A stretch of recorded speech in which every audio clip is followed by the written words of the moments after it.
Bienvenue sous le soleil d'Égypte, bonjour à tous. Nous continuons notre introduction à l'art égyptien. Si vous n'avez pas vu la vidéo précédente, le lien est en haut à droite.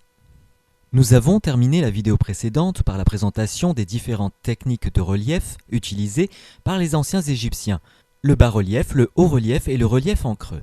Continuons. Les sculptures de bois ou de pierre paraissent toujours un peu cubiques, comme si elles conservaient en elles quelques réminiscences du bloc carré ou rectangulaire dans lequel elles furent taillées. Comme vous pouvez le voir sur ces deux statues en bois du Moyen Empire et de l'Ancien Empire, et ces deux statues en pierre de l'Ancien Empire et du Moyen Empire. Si l'on fait pour les statues en bois abstraction des bras qui sont des pièces rapportées, on imagine très bien le volume du bout de bois ou du bloc de pierre qui furent utilisés. Cela provient de la technique utilisée par les sculpteurs qui présentent dans sa face initiale des similitudes inattendues avec le travail du dessinateur. Lorsqu'un bloc de pierre arrivait dans l'atelier de sculpture, la première opération consistait à diviser les surfaces planes en un quadrillage régulier, donnant les proportions de base des figures. Comme sur les murs d'une tombe ou d'un temple, la tête occupait un nombre donné de carrés, le corps un autre, etc., etc. On dessinait le personnage sur ces grilles, deux faces du bloc portant une esquisse de la figure vue de profil, tandis que sur la face frontale était tracé le dessin vu de face.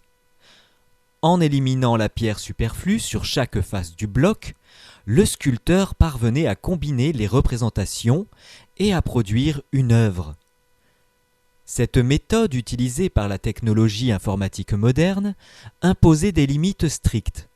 Il était impossible de tailler une figure selon un axe courbe ou tordu, si bien que ces statues ont l'air fixées à leurs piliers.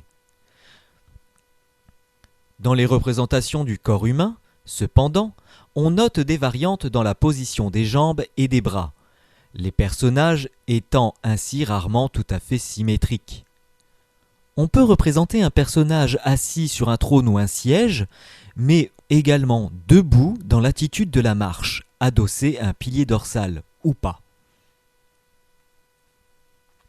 Les sculpteurs travaillaient surtout la pierre, en partie parce qu'ils disposaient de ce matériau en abondance, en partie parce que la pierre résiste aussi au temps.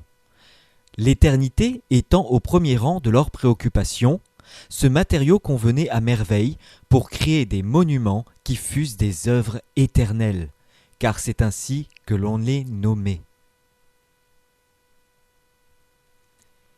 Les outils de cuivre ou de pierre dure utilisés rendaient le travail très long, ce qui a peut-être incité les sculpteurs à dégrossir la pierre aussi peu que possible. Les tailleurs de bois ne rencontraient pas les mêmes problèmes. Lorsqu'ils voulaient travailler à grande échelle, la principale difficulté consistait sans doute à se procurer une pièce qui convînt à leur projet. Dans un pays comme l'Égypte, où les arbres locaux ne pouvaient fournir de gros troncs, les sculpteurs durent apprendre à faire des assemblages de petits morceaux.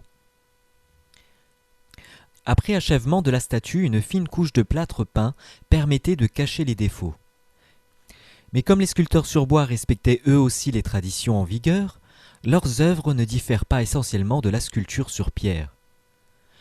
Quand, à une époque ancienne, on se mit à fondre des statues dans le cuivre, on appliqua les mêmes principes.